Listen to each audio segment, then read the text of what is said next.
Bonjour à tous, merci d'être présents aussi nombreux. Voilà, aujourd'hui, je vais vous présenter une partie de mes recherches. Donc, j'ai commencé ma thèse en 2019 et j'ai deux volets dans ma thèse et celle qui va nous intéresser aujourd'hui, c'est la partie plus axée sur la productivité de la hêtraie. Et donc, dans ce cas-ci, je vais vous présenter le petit paramètre dendrométrique H-canopy, comme je l'ai appelé, qu'on a mis en évidence et qui permet d'évaluer la productivité des peuplements matures et irréguliers dans le cas de la hêtraie en Wallonie. Donc globalement, je ne vais pas vous présenter de plan, mais sachez qu'on va se diriger vers une mise en contexte des recherches. Et puis après, je vais vous expliquer comment est-ce qu'on a mis au point H-Canopy, sur quoi on s'est basé.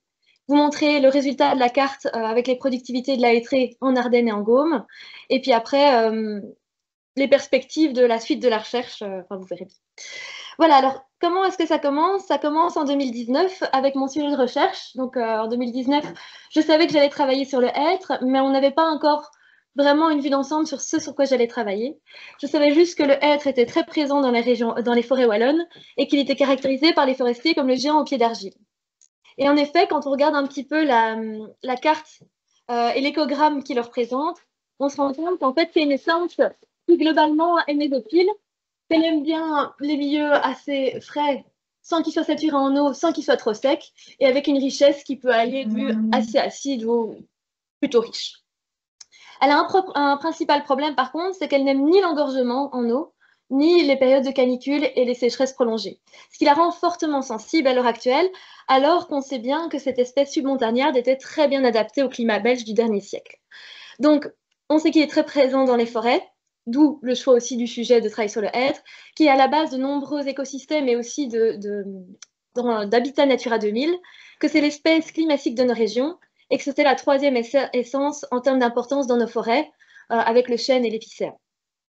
À ce moment-là, on commence à se rendre compte que le hêtre est en perte de vitesse, à savoir qu'en 2019, on commençait à en parler, mais ce n'était pas encore quelque chose qui inquiétait plus que ça. Donc, on savait bien que mes recherches allaient être vraiment basées sur l'adéquation stationnelle du hêtre, mais on n'avait pas encore vraiment la vue avec laquelle on allait travailler dessus. Parallèlement à ça, j'arrivais dans une période de grand bouleversement. Donc, le changement climatique n'était plus à expliquer. On voyait bien qu'il y avait de nombreux événements extrêmes qui se passaient un petit peu partout, des conditions stressantes qui s'accumulaient, un affaiblissement des peuplements et des dépérissements au sein des forêts. Pas forcément du hêtre, pas forcément en Wallonie, mais c'était quand même quelque chose qui était assez discuté à ce moment-là et qui entraînait finalement beaucoup de remises en question et des sources d'incertitude qui ne nous ont toujours pas quittés, qui étaient déjà là une quinzaine ou une vingtaine d'années avant, mais qui commençaient à vraiment devenir quelque chose dont on parlait beaucoup. Notamment la résilience de la forêt, hein, le projet Forêt résiliente est venu par la suite. Donc, on commençait vraiment à dire que la solution, absolument, c'était de diversifier à tous les niveaux. Dans mon cas, la diversification qui m'a intéressée, ce n'était pas la diversification d'espèces au sein d'un peuplement, mais plutôt les différentes strates et les différents âges au sein des peuplements. Et donc, on s'est plutôt orienté vers les peuplements irréguliers, dans le cas de ma thèse, plutôt que les peuplements réguliers qui étaient déjà très, très bien documentés. Alors, c'était super, un peuplement irrégulier, on était tous convaincus, je pense que c'était un peu l'avenir. Le problème, c'est que dans la littérature, il n'y avait pas beaucoup d'informations pour les caractériser, en tout cas d'un point de vue économique. Et donc, on avait des questions du genre qui à l'heure actuelle, sont encore des questions que parfois je me pose. C'est comment évaluer la productivité d'un peuplement mature et irrégulier? Est-ce qu'il est possible d'utiliser les paramètres dendrométriques qu'on a toujours utilisés pour caractériser du régulier et qui ont plutôt été pensés à la base pour des peuplements réguliers de résineux? Et alors, dans le cas qui nous intéressait, les peuplements de hêtraies matures, on se rendait compte surtout que la donnée âge était totalement absente. C'était des peuplements qui étaient présents depuis de nombreuses années et on n'avait plus cette information. Donc voilà, la question s'est mise de trouver un indicateur dendrométrique qui répondait à ces questions. Est-ce que la hêtraie pouvait aider à répondre à cette question? Eh bien, quand on regarde la carte ici de Wallonie, on se rend compte que oui, des hêtraies, il y en avait. Des hêtraies matures et gérées de manière irrégulière depuis plusieurs dizaines, voire centaines d'années, c'était le cas. Et si on s'intéressait à leur répartition, on se rendait compte qu'elles étaient surtout situées dans le sud de la Belgique, en Ardennes et principalement également en Gaume. Donc voilà, c'est dans cette direction-là que je me suis dirigée et c'est là qu'a démarré ma thèse. Alors pour l'objectif de recherche que je vais vous présenter aujourd'hui, donc ce serait de déterminer quels paramètres dendrométriques permettent de caractériser, comparer la productivité de peuplements irréguliers et quelles sont les variables abiotiques qui l'influencent. Alors ce qu'il faut retenir de cette grande question de recherche, c'est surtout le fait de travailler avec des paramètres dendrométriques Donc, quel est celui qui sera le plus adapté à ce type de peuplement? Et comme je vous l'ai dit, est-ce qu'on pouvait se baser sur la littérature pour avancer dans cette voie? La deuxième chose qui était mise en évidence, c'était le fait qu'on voulait caractériser et comparer. Donc, il fallait un paramètre sur lequel on se basait qui était facilement disponible, stable dans le temps, et une méthode qui était facilement reproductible. Ensuite, on s'intéressait au peuplement irrégulier. Vous l'aurez compris, dans mon cas, je m'intéressais à la hêtraie. Mais l'idée aussi, c'était de tester un indice comme celui-ci pour la hêtraie, mais pourquoi pas par la suite l'utiliser pour d'autres types de peuplement, en pur ou en mélangé, parce que c'est comme ça, c'est quand même vers ça que nos forêts actuellement tendent. Et alors la dernière chose, comme ma thèse s'inscrivait quand même dans une idée d'adéquation stationnelle du être, j'étais très contente de produire un paramètre dendrométrique qui décrivait tout ça, mais je voulais quand même qu'il ait une explication stationnelle derrière, et j'espérais qu'en tout cas ce que je choisirais comme indice permettrait de montrer qu'il y avait bien une productivité qui était variable en fonction de la station forestière. Donc nous voilà au tout début. Quel est le paramètre dendrométrique à choisir? Alors, très rapidement, on s'est orienté vers la hauteur. Alors, pourquoi la hauteur? Parce que dans notre cas, avec l'absence de variable âge, la circonférence ne nous a pas paru la plus adéquate. En plus, elle n'était pas facilement accessible sur des larges échelles. Donc, on est parti sur la hauteur. Et les deux hauteurs dont on parle le plus dans la littérature, c'est la hauteur dominante, qui, pour rappel, c'est la hauteur des 100 plus gros bois à l'hectare. Donc, ici, on parle quand même de gros et de 100. Dans le cas de peuplement mature irrégulier, est-ce que parler des plus gros bois, est-ce que ça a vraiment du sens? Est-ce que 100 c'est réaliste? Ce sont des questions qui nous ont paru essentielles, et avec le temps, on s'est rendu compte que non. L'idée d'avoir vraiment ce genre d'approche n'était pas réaliste. On est plutôt parti sur une idée de percentile de hauteur, qui, avec l'essor de tout ce qui est technologie LIDAR et ainsi de suite, était de plus en plus présent dans la littérature. Ça permettait de travailler à grande échelle. Il y avait plusieurs débats qui disaient que soit on travaillait avec un percentile de hauteur, donc on prenait les plus grands arbres, tout pixels confondus, donc on ne s'intéressait pas à l'arbre individuel, mais on faisait un espèce de scan du peuplement, et les 5, 10 ou 15% les plus élevés correspondaient à la hauteur dominante. Soit on s'intéressait vraiment plutôt avec des maxima locaux à dessiner les couronnes et aller chercher les plus grands arbres. Et alors, il fallait s'interroger. Dans notre cas, bon, 100 arbres, on s'est bien rendu compte que ce n'était pas réaliste. Quel était le nombre d'arbres qui aurait été intéressant de garder? Est-ce qu'on partait plutôt sur un nombre fixe ou sur un pourcentage? Voilà la définition donc de mon premier indice. On savait qu'on allait travailler la hauteur de canopée. On savait qu'on allait travailler sur un certain pourcentage et un nombre des plus grands et puis des plus gros arbres à l'hectare, mais on s'était un petit peu arrêté là. Et ça soulevait une question. À partir du moment où on ne passait plus par l'étape de la coupe rase et qu'on gardait un couvert continu constant, est-ce qu'on pouvait vraiment partir du principe que cette couverture était constante? Est-ce qu'il n'y avait pas un risque, en fait, après chaque passage de coupe, on ait une chute brutale de la hauteur de canopée? Donc ça, c'était la première hypothèse qu'on a dû lever. Et pour ce faire, comme je n'avais pas d'autres indices à ma disposition, j'ai testé les indices les plus souvent cités dans la littérature, donc le percentile 80, 90 et 95. Pour les exercices, pour les exemples qui vont suivre, ce sera les résultats pour le percentile 95 qui vont vous être présentés, mais la démarche a été faite pour les deux autres. Alors la première chose, c'est comment est-ce qu'on peut voir quel est l'impact du martelage sur une coupe. Le problème, c'est qu'on avait un ménage à disposition, mais qui datait de 2014, on était en 2020. On était censé avoir un nouvel ménage qui allait arriver, il n'arrivait pas. Donc on a trouvé une autre stratégie. Avec l'équipe de techniciens, on est parti en Ardennes et en Gaume. Et on a été dans 23 compartiments qui avaient été martelés, mais qui n'avaient pas encore été exploités. On est parti par groupe de 2, avec un JTAC, avec les JTAC, les tablettes JTAC, et avec un reach. On avait une personne qui se positionnait au pied du houppier, une autre personne qui était avec sa tablette, et avec déjà la couche MNH, comme ça on gagnait un peu en précision, on indiquait tous les arbres qui étaient martelés sur les 23 compartiments. C'est une récolte de données qui s'est faite en novembre et décembre 2020 et de février à avril 2021. Donc, en quelques chiffres, ça a représenté 23 compartiments, 5 cantonnements, 5 zones bioclimatiques, 2617 arbres localisés et 560 hectares parcourus. Voilà, donc on avait la base de données pour démarrer, et je suis rentrée au bureau avec toujours cette idée de comment calculer cette hauteur de canopée avant et après martelage. Et donc, je partais de ce genre d'image. Donc ici, vous avez un cantonnement du côté de la roche, où on voit en fait, bon, c'est un compartiment qui ne se porte pas très bien. Vous voyez des grosses zones de trous, mais ce n'était pas la question de recherche. Donc tous les petits points que vous voyez, ça n'a pas été fait a posteriori, ça a été fait sur le terrain, la localisation de chaque arbre qui étaient martelés et qui faisaient au minimum 150 de tours. Donc on prenait que ceux qui ressortaient dans la canopée. Donc voilà, on partait de ceci et mon idée c'était d'extraire ces points manuellement et d'avoir une comparaison de la hauteur avant et après. Donc pour ce faire, moi j'ai choisi l'approche par Maxima Loco et pas de passer un scan sur le percentile 95 général sur tout le compartiment, simplement parce que dans le cas du feuillu, ce qui est moins problématique en résineux mais qui est vraiment embêtant pour le feuillu, c'est que parfois on a des houppiers qui vont avoir 2 points maximaux. Et donc finalement, on avait un biais que un arbre pouvait être pris plusieurs fois pour calculer ce percentile et ça, je voulais l'éviter absolument.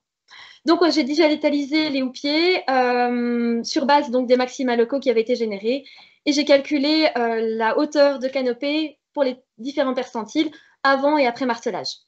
Donc, pour vous donner une idée, avec la méthode utilisée, ben voilà, ça c'est un zoom d'une partie du compartiment. On voit ici, les points, ce sont toujours mes arbres qui ont été récupérés sur le terrain. Et ce que vous voyez là, c'est pas le vrai houppier, c'est le houppier qui a été digitalisé. Alors, je vous ai pas fait un avant-après, mais c'était assez parlant et ça nous a convaincus. Donc, c'est là-dessus qu'on est parti pour valider l'hypothèse. Alors, concrètement, les courbes apparaissaient donner ceci. Donc ici, on voit les hauteurs de canopée avant et après martelage qui sont assez proches. Et on voit quand même qu'il y avait une perte de hauteur avant et après coupe, mais de l'ordre de 25 cm. Alors quand on rapporte ça, quand vous voyez ici l'échelle, à la hauteur de canopée que ça représente, on a une échelle de moins de 0,01%. Donc certes, il y avait une perte, mais à l'échelle de la hauteur de la canopée, elle nous a paru négligeable. Donc c'était un bon premier résultat. Et il faut savoir aussi, pour vous donner un ordre de grandeur, que c'est plus ou moins l'erreur qui est associée à la prise de mesure du MNH avec les technologies LIDAR. Donc ça se tenait. Le seul problème, et je ne vais pas rentrer dans les détails, c'est qu'on avait des placettes qui étaient, des compartiments qui étaient très hétérogènes. Moi, je me suis rendue sur le terrain un peu là où les gardes étaient d'accord que j'aille. Donc j'avais parfois des compartiments qui faisaient 20 hectares, j'en avais qui faisaient 58, très en pente, très ouverts, peu d'arbres prélevés, beaucoup d'arbres prélevés. Donc il y avait quand même une très très grosse variabilité dans le jeu de données. Du coup, on est parti sur l'idée de refaire la même analyse en divisant artificiellement ce compartiment en plus petites placettes de taille fixe. Et c'est ce qui a été fait. Ici, j'ai pris un échantillon de 214 placettes d'1 hectare au sein de ces compartiments. Et en fait, on se rend compte qu'on a plus ou moins les mêmes relations, si ce n'est que l'erreur est légèrement plus importante. Mais rassurez-vous, c'est de l'ordre de 3 cm. Donc, ce résultat nous a paru suffisamment parlant pour qu'on puisse valider cette hypothèse et qu'on puisse tester la H-canopy à l'échelle de l'Ardenne et de la Gaume. Donc, la question était toujours quel était le nombre d'arbres ou est-ce qu'on partait sur un percentile? Parce qu'on savait que la hauteur restait stable et on ne savait toujours pas comment la calculer. Alors voilà ici la preuve qu'effectivement, qu'on utilise un percentile ou l'autre, on avait quelque chose d'assez proche. Alors évidemment, les hauteurs en elles-mêmes variaient en fonction du nombre d'arbres qu'on prenait, donc du percentile qu'on choisissait. Mais c'était assez stable. On pouvait un peu se dire qu'on pouvait choisir à peu près tout. Parallèlement à ça, on a fait une étude de sensibilité pour voir un petit peu si on arrivait à un moment à un plateau et qu'il y avait un nombre d'arbres minimum à prendre pour que la hauteur de canopée soit parlante. Et ici, en fait, oui, on arrive à plus ou moins une pente, en tout cas, qui diminue à partir du moment où on prenait 10 arbres. Le problème, c'est qu'avec les percentiles, on n'arrivait jamais à 10 arbres. Même si je prenais le percentile 85, j'arrivais plus ou moins à 8 arbres à l'hectare. Donc, on est très loin des 100 dont on parle dans la littérature, pas assez proche des 10. Donc, finalement, on a tranché et on a dit, bah non, on va prendre un nombre fixe. Et donc, H-canopy, ce sera la hauteur moyenne maximale des 10 plus grands bois à l'hectare. Alors, une fois là, on a testé. Donc ici, on est parti sur la zone d'étude qui avait été délimitée, l'Ardenne et la Gaume. Et sur celle-ci, d'abord, il a fallu identifier quels étaient les traits matures. Parce que si vous et moi, on sait qu'il y a des traits matures en Ardennes et en Gaume, on ne sait pas forcément les localiser. Et on s'est rendu compte qu'il n'y avait pas de carte qui les localisait. Donc, on a fait un croisement de différentes couches. La carte de probabilité de présence du hêtre, qui avait été faite par Corentin, qui avait été améliorée par Nicolas, avec un seuil de présence de minimum 65%. Un seuil de hauteur minimale de 20 mètres. On avait pris les zones d'optimum climatique, à savoir l'Ardenne et la Gaume, pour le hêtre. Et alors, par la suite, j'ai rajouté un filtre qui disait que les peuplements qui étaient repris comme forêt feuillue ancienne étaient les seuls que je conservais. Donc, ça faisait plus ou moins 15 000 hectares. Alors, ça, c'est bien. Mais rappelons quand même, si on remonte un peu, que mon objectif, c'était certes de trouver un paramètre dendrométrique, mais que je voulais quand même savoir s'il avait une influence sur la station forestière. Donc pour ce faire, de ces 15 000 hectares, on a créé des polygones homogènes. Donc c'est-à-dire que toute cette zone a été divisée en polygones homogènes avec des conditions stationnelles identiques en termes de niveau hydrique, niveau trophique, exposition et pente. Et donc de stations forestières, évidemment, parce que c'est un peu ça qui se cache derrière. Il devait faire minimum 1 hectare, mais on n'a pas mis une taille fixe. Et donc là-dessus, on a calculé H-canopy pour chacun des polygones, ce qui a fait plus ou moins 4000 polygones. Alors très concrètement, à quoi ça ressemble quand on calcule H-canopy sur un polygone? Voici. Alors ça, c'est un de mes polygones en hêtré. Pour info, ici, c'est plus le MNH 2014, parce qu'entre-temps, le MNH 2021 est arrivé. Donc, on travaille sur un MNH qui est actualisé. Par des algorithmes dont je vais vous passer les détails, on arrive à générer les maxima locaux comme précédemment. On a un découpage de houppis qui se fait autour. Et en plus, pour celui-ci, sur le terrain, on s'est rendu compte qu'il y avait des problèmes, c'est-à-dire que j'arrivais pas à isoler les résineux de mon jeu de données et qu'il y avait quand même pas mal de petites épicéas qui étaient cachées dans mes traits. Précédemment, on a fait tourner des images satellites qui ont permis d'entraîner le modèle et qu'il arrive, si pas à déterminer l'essence exacte, au moins savoir si c'était un résineux ou un feuillu. Et à la fin, il ne gardait que les feuillus pour le calcul de H-canopy. Donc, une fois qu'on était là, classification, on prenait les 10 plus hauts à l'hectare et on calculait H-canopy. Dans ce cas-ci, pour vous donner une idée, c'est une parcelle de 1,6 hectares, donc c'est les 16 plus hauts arbres qui ont été pris pour calculer H-canopy. Donc quand on revient à l'échelle de l'Ardenne-Gaume et qu'on fait un petit zoom sur Nassogne, par exemple, voilà ce qu'on peut avoir comme carte, qui est en fait la carte que je vais appeler la carte de productivité des traits irrégulières matures d'Ardenne et de Gaume. Donc vous voyez qu'il y a quand même une échelle qui est assez large.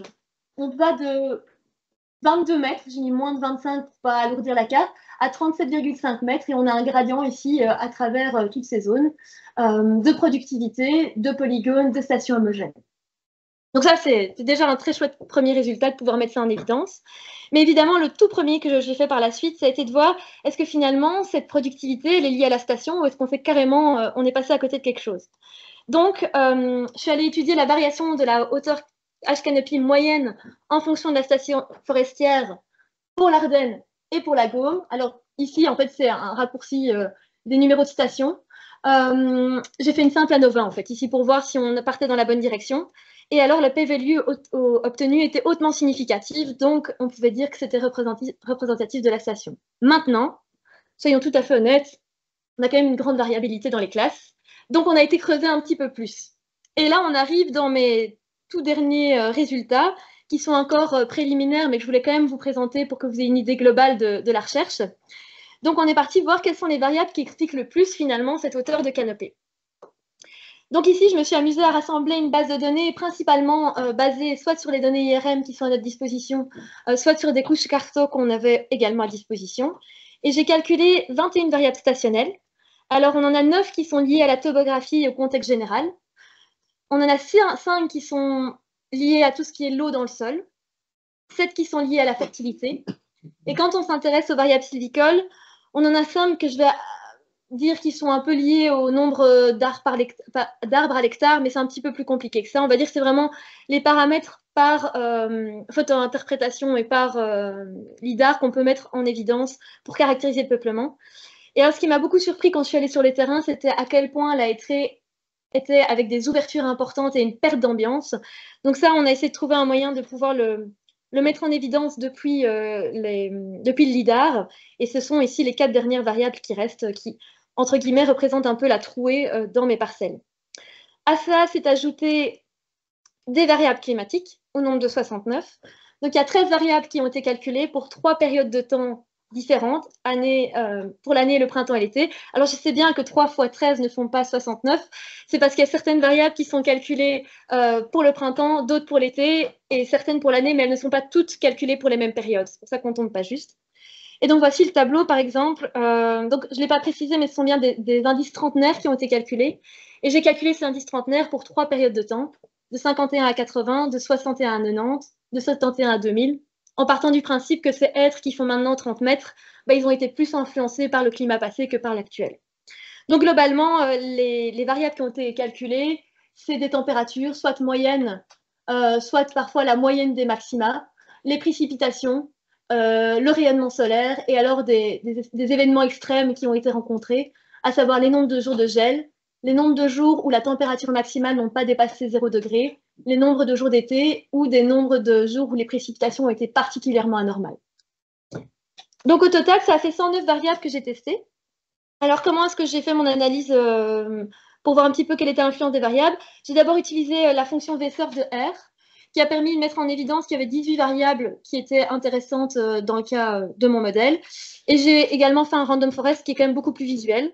Alors, vous le voyez tout de suite, dans le random forest, il y a l'altitude qui crève les plafonds. Je m'en suis tout de suite rendu compte. Et ce n'est pas étonnant. Donc, j'ai réalisé de nouveau une analyse où ici, l'altitude n'est plus présente. Et alors, ce qu'il faudrait retenir surtout, si on fait un petit aller-retour, c'est qu'ici, on a quand même principalement des variables climatiques. Ils sont un petit peu dans toutes les phases et il n'y a pas quelque chose qui ressort. Quand j'enlève l'altitude, on voit plutôt que ce sont les températures maximales qui ressortent. Et alors, on a surtout des paramètres stationnels qui n'étaient pas présents dans l'année précédente qui ressortent un peu plus. Alors, je me suis arrêtée là par manque de temps, mais l'analyse est toujours en cours. Et donc, tous ces résultats que je viens de vous présenter nous ont permis de réfléchir et de se dire qu'on allait ajouter de nouvelles variables stationnelles, notamment une nouvelle carte de réserve en eau utile du sol, plus intégrer la carte des sols wallons et ce genre de choses. Que le climat, au lieu de faire des périodes de temps qui se recoupent autant, on va plutôt diviser le climat en climat passé, climat présent et voir un petit peu ce qu'il en découle. Est-ce que finalement, le climat actuel influence quand même la hauteur de canopée ou c'est uniquement le climat passé? Je vais également combiner des paramètres, mais je ne vais pas rentrer dedans. Et puis, le step final, ce sera vraiment comprendre les relations qui lient cette H-canopy aux variables explicatives, notamment via Chapelet, qui est également une fonction d'horaire qui permet vraiment de voir comment, si ça influence négativement ou positivement, la variable à expliquer. Et donc ça, ce sera le sujet de l'article qui est à venir, je l'espère, pour la fin de l'année. Et parallèlement à ça, pourquoi je vous présente ça aussi aujourd'hui? C'est parce que dans quelques jours, je m'envole pour Stockholm et je présente un poster sur ce sujet-là. Et donc, je voulais m'assurer que tout était bien clair pour tout le monde avant de m'y rendre. Merci beaucoup!